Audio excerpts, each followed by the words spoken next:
नमस्कार। राग बिहारी में आपका स्वागत है। मैं हूं पंकज कुमार। इस खास पेशकश में हम चर्चा करेंगे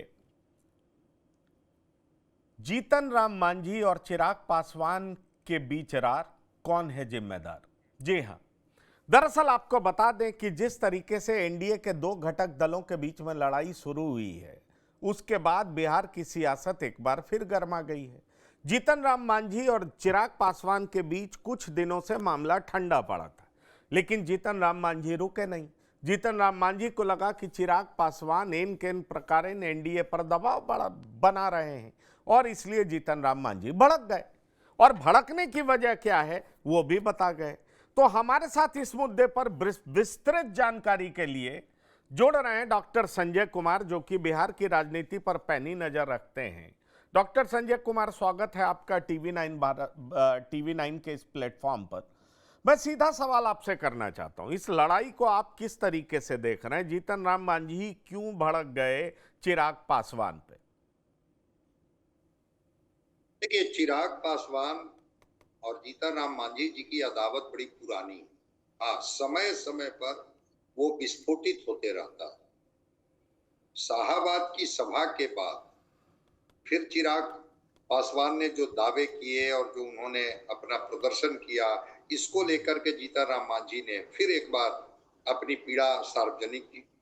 उन्होंने कहा कि लोग गाड़ियों में भर भर करके लोग लाते हैं, मतलब उनका कहने का मतलब था कि वो लोग जो हैं वो भाड़े के लोग होते हैं, पैसों की बदौलत भीड़ इकट्ठा करते हैं और 10-10 गाड़ियों में घूम घूम करके वही लोग बारी बारी से हर कॉर्नर पर जाकर के जिंदाबाद के नारे लगाते हैं। लेकिन हमारी सभा देखिए, वो चाहे जहानाबाद की सभा हो, गया की सभा हो, जमालपुर की सभा हो, मुंगेर की सभा हो, पूर्णिया की सभा हो, लाखों लोग आते हैं और स्वतः स्फूर्त लोग आते हैं। दलितों के वर्चस्व की लड़ाई है कि दलित का बड़ा नेता कौन, और इस मामले में जीतन राम मांझी थोड़ा सा अपनी पीड़ा को जाहिर करते हैं बाई इलेक्शन को लेकर के भी, कि कैसे जब उनकी जाति का उम्मीदवार इमामगंज में था, पासवान जाति का, प्रशांत किशोर जी से उनके रिश्ते अच्छे हैं, तो हमारे आग्रह करने के बाद भी वो चुनाव प्रचार में नहीं आए। ठीक है, मेरी बहू दीपा मांझी जीत गई, लेकिन उन्होंने एनडीए धर्म का निर्वहन नहीं किया। चिराग पासवान के बहनोई जो अरुण भारती हैं, वो भी रुकने वाले नहीं थे। उन्होंने भी जो कहा कि संघर्षशील लोग तो संघर्ष करते रहते हैं, बाकी लोग आराम फरमाते रहते हैं, और बीच बीच में वो अपनी पीड़ा को इस रूप में जाहिर करते हैं ताकि जो लोग संघर्ष कर रहे हैं उनकी ताकत को कमजोर कर। मैं मानता हूं कि ये वर्चस्व की लड़ाई है। कल मैं था, उन्होंने तो बड़ा सार्वजनिक तौर पर कहा कि एनडीए ने भी हमसे वादा किया था कि 2 लोकसभा का सीट आपको देंगे, 1 राज्यसभा का सीट देंगे। मुझे केवल 1 ही लोकसभा की सीट मिली, फिर भी मैं संतुष्ट हूँ। तो बाकी लोग तो क्या क्या डिमांड करते हैं, कौन कौन सी बात करते हैं, मुझे नहीं पता। लेकिन हाँ, ऐसे लोगों को जनता भी समझती। आखिर 2 नरेंद्र मोदी के केंद्रीय मंत्रिमंडल के 2 मंत्री, 2 दलित नेता आपस में जो उलझे हुए हैं, इसके पीछे मुझे जो लगता है दलित नेता के तौर पर अपने को साबित करने की बात। चिराग पासवान दलितों के नेता होंगे, जो 19 पॉइंट कुछ % जो दलितों का वोट है, या जीतन राम मांझी की स्वीकारिता हो। और कहा तो ये भी जा रहा है कि जब चिराग पासवान थोड़ा इस रूप में अपने को प्रोजेक्ट करने लगते हैं, तो बीजेपी भी इसमें दांव चलती। वो कभी पशुपति कुमार पारस को भाव दे देती है, कभी जीतन राम मांझी को भाव दे देती है, और बिना बीजेपी के इशारा के जीतन राम मांझी इस तरह से बोलने का कोई अभी मतलब नहीं है। बाई इलेक्शन कब समाप्त हो गया, उस पीड़ा को अभी व्यक्त करने की क्या जरूरत थी? उस पीड़ा को अगर अभी व्यक्त कर रहे हैं, कहीं ना कहीं से बीजेपी का भी इशारा है। अब कितनी सच्चाई है, नहीं सच्चाई है, वो तो वही लोग बताएंगे। नहीं, ठीक लेकिन है, हाँ, पर डॉक्टर संजय ये बताइए कि दरअसल बीजेपी चिराग के खिलाफ मांझी से मोर्चा क्यों खुलवाना चाहती है? क्या चिराग से बीजेपी को भी भय लग रहा है कि चिराग कभी भी एनडीए छोड़ करके कोई और रास्ता अपना सकते हैं? क्या बीजेपी के जो नेता हैं वो सशंकित हैं? मैं आपको बताऊं, बीजेपी के जो प्रदेश अध्यक्ष के कुछ नेता हैं वो कहते हैं चिराग कभी भी दगा दे सकते हैं, जबकि अगर आप केंद्रीय नेताओं से बात करें तो वो कहेंगे कि नहीं, चिराग हमारे साथ ही रहेंगे। ये सब गठबंधन में चलता रहता है, सीट सबको ज़्यादा चाहिए, अपने लोगों को साधे रखना है, अंतिम तक बताते रहना है कि भाई हम आपके लिए लड़ रहे हैं। लेकिन राजनीति तो व्यवहारिक होगी ना। तो केंद्र के राजनीतिज्ञ चिराग पर कॉन्फिडेंट हैं कि हमारे साथ रहेंगे। अगर हम राज्य के राजनीतिज्ञों की बात करें, बीजेपी की बात करें, तो उनको लगता है कि चिराग हमें कभी भी धोखा दे सकते हैं। तो दरअसल चिराग जिस रास्ते पर चल रहे हैं उसका मतलब क्या निकाला जाए?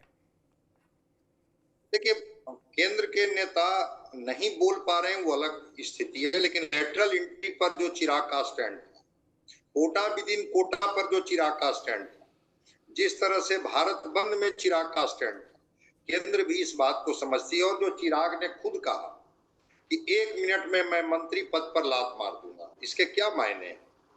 क्या केंद्र के बीजेपी के नेता इस बात को नहीं समझ रहे हैं क्या?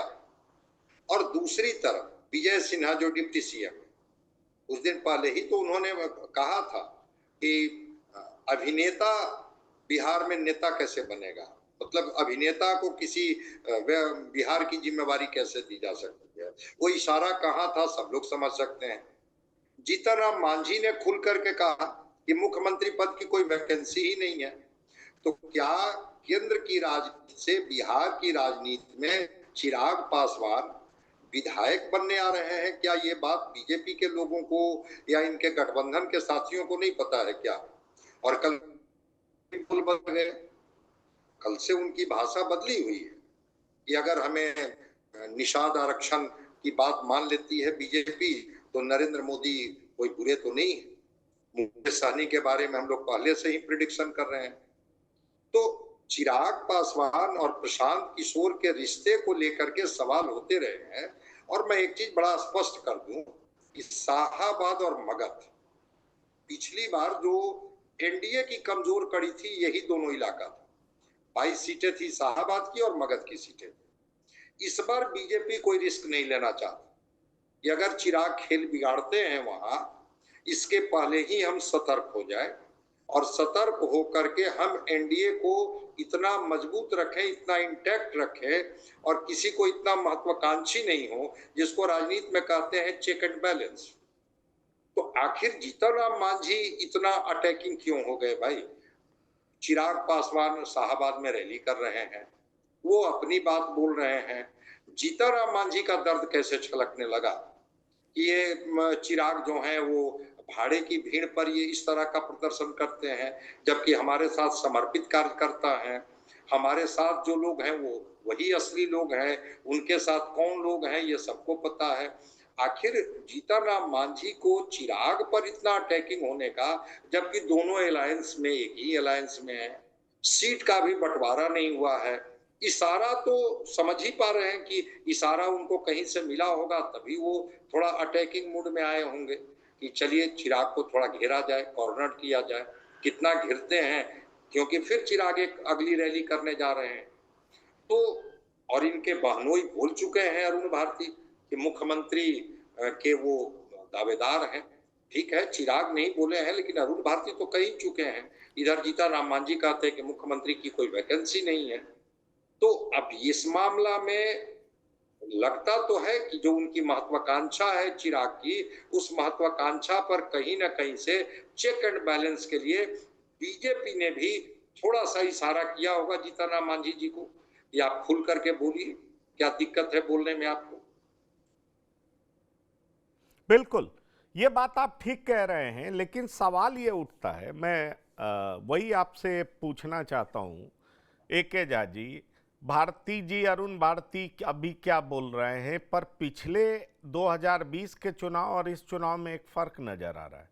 पिछली बार चिराग सीधे तौर पर जेडीयू के खिलाफ थे, इस बार चिराग से बीजेपी ज्यादा सशंकित है। ये है क्या क्योंकि जेडीयू से चिराग सब कुछ ठीक करते हुए नजर आते हैं। जहां सवाल उठता है कि भाई ये मुख्यमंत्री की कुर्सी पर इनकी नजर है, वो कहते हैं मुख्यमंत्री का कोई वैकेंसी नहीं है। ये चिराग ही कह देते हैं, अरुण भारती ही कह देते हैं। तो दरअसल चिराग की स्ट्रैटेजी क्या है वो समझना बहुत जरूरी है। और दूसरी बड़ी बात यह है कि चिराग बिहार आ रहे हैं तो भाई केंद्रीय मंत्री पद तो छोड़ना होगा। केंद्रीय मंत्री पद छोड़ना होगा तो वो कोई मंत्री बनने तो आ नहीं रहे होंगे, कम से कम उप मुख्यमंत्री की कुर्सी पर नजर होगी। और उनके कैलकुलेशन में ये होगा कि कुछ टाइम के बाद मुख्यमंत्री की भी कुर्सी हमें मिल सकती है। क्या आपको लगता है कि एलजेपीआर इस सब चीज के लिए अब प्रिपेयर्ड है? देखिए, लोकसभा चुनाव में तो इनके स्ट्राइक रेट अच्छे रहे, लेकिन 2005 के फरवरी को छोड़ दिया जाए, जिसमें एलजेपीआर को, रामविलास जी को 29 सीटें मिली थी। उसके बाद देख लीजिए इनकी सीटों की संख्या कितनी रही है। 10 में ये कितने सीट जीते, 15 में ये कितनी सीट जीते, 20 में ये कितनी सीट जीते। ये तो जो 2, 4, 1 विधायक जिनके जीत करके आते हो, ठीक है, ये 2020 में भी 135 सीट पर चुनाव लड़ गए थे। हरा देना एक पार्ट होता है, जीतना एक अलग पार्ट होता है। तो क्या चिराग पासवान अपने को उस रूप में मान के चल रहे हैं कि इतनी सीटें अगर नहीं भी हमें बीजेपी देगी तो हम जीत जाएंगे और उसके बाद हम एक डिप्टी सीएम के प्रबल दावेदार होंगे? तो डिप्टी सीएम की अपेक्षा तो इनकी हो रही है, इस बात को की चर्चा है। यहां तक भी चर्चा है कि हो सकता है कि कल कोई स्पेस अगर वैसा हो तो एक रास्ते के तौर पर निकाला जाए कि ठीक है, कहा जाएगा चिराग पासवान को कि भाई आप बीजेपी में अपनी पार्टी को शामिल करा दीजिए, फिर देखते हैं आपके लिए कोई हम स्पेस दे सकते हैं कि नहीं दे सकते हैं। ये सारी संभावनाओं पर बात चल रही है। लेकिन जो चिराग पासवान के तेवर उस दिन दिखे, शाहबाद की रैली को आपने भी कवर किया था और आपने भी उस पर काफी ये किया था, विश्लेषण भी किया था। ये 243 मंच से बोलने का क्या मतलब था?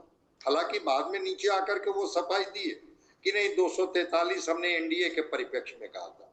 मंच पर तो इन्होंने 243 एनडीए की बात इन्होंने नहीं कही थी। इन्होंने कहा कि 243 का लक्ष्य हमारी पार्टी लेकर के चल रही है। तो चिराग पासवान की महत्वाकांक्षा बिहार बुला रहा है, हमें बिहार में मन लगता है, बिहार की लड़ाई हम लड़ेंगे, बिहार फर्स्ट, बिहारी फर्स्ट की बात हम करेंगे।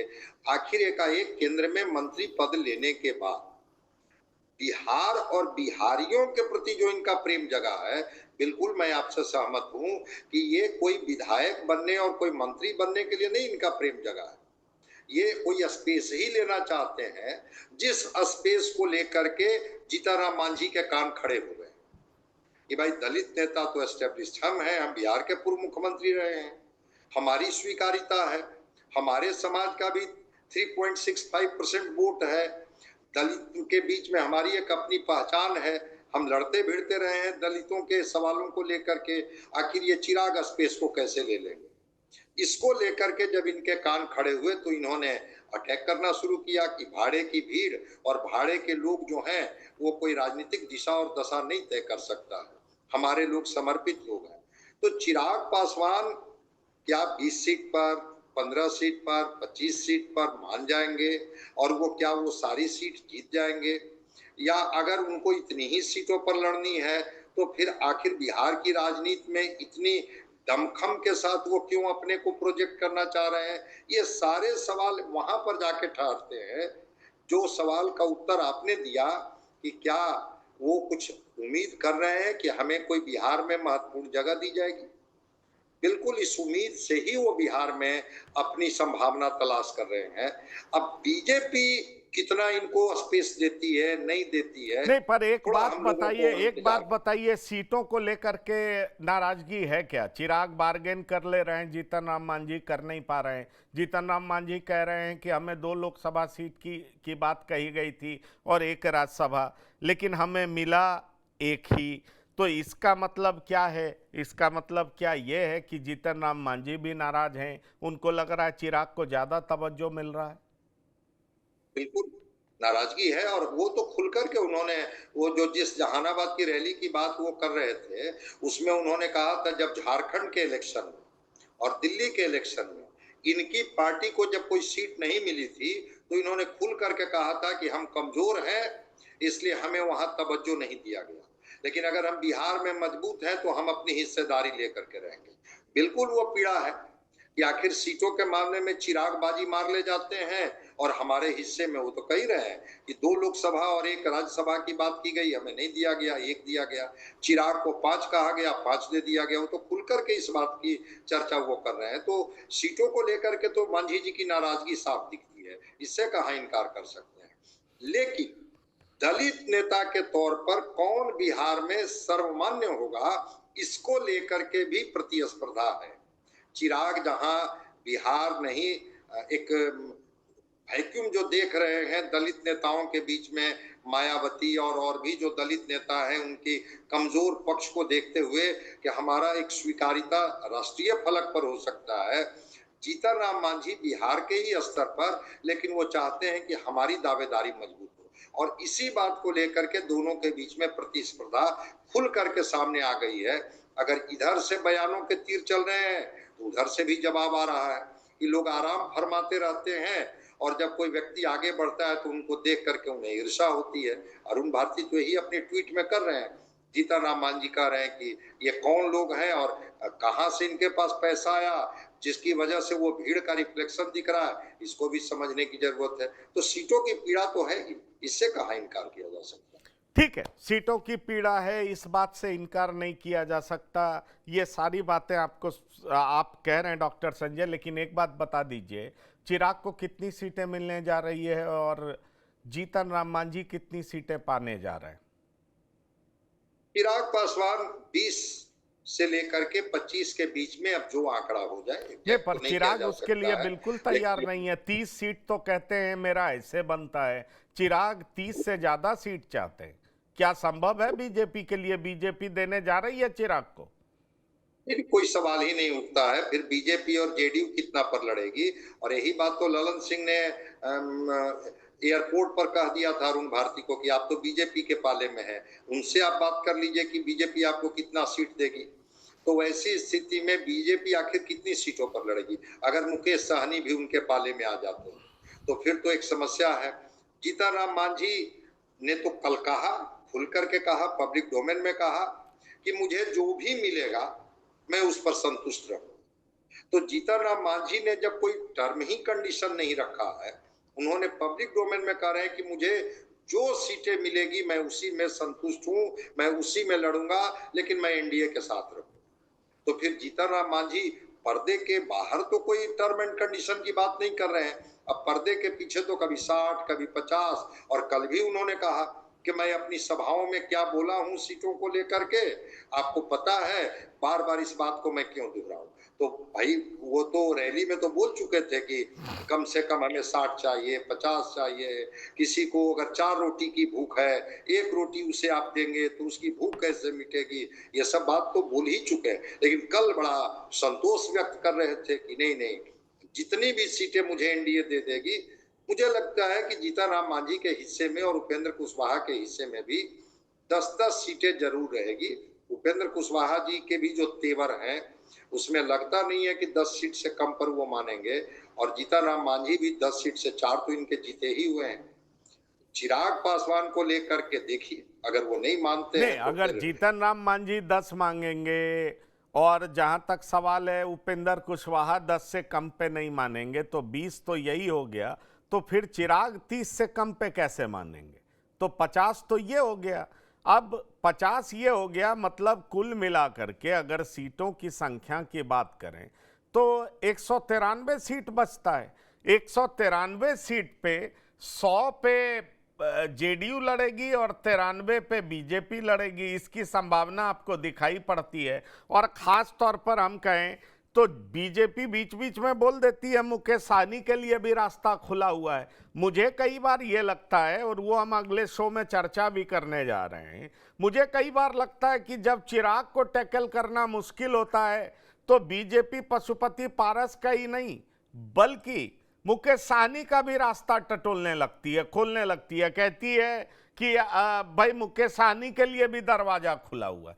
क्या मतलब समझा जाए कि चिराग को काउंटर बैलेंस करने के लिए मुकेश साहनी, जीतन राम मांझी, पशुपति पारस के साथ बात करने लगती है बीजेपी? बिल्कुल बात करने लगती है, क्योंकि मुकेश साहनी भी दावा करते हैं कि हमारे पास तो 8% वोट है, तो 6% अगर सबको क्लब कर दिया जाए जिस समाज से वो आते हैं, तो अगर मुकेश साहनी आ जाते हैं, पशुपति पारस आ जाते हैं, जीतनराम मांझी आ जाते हैं, तो चिराग पासवान को बैलेंस करना शायद बीजेपी के लिए आसान होगा। और चिराग पासवान अगर अपनी अति महत्वाकांक्षा दिखाएंगे तो बीजेपी के पास इसके अलावा और कोई रास्ता भी नहीं है।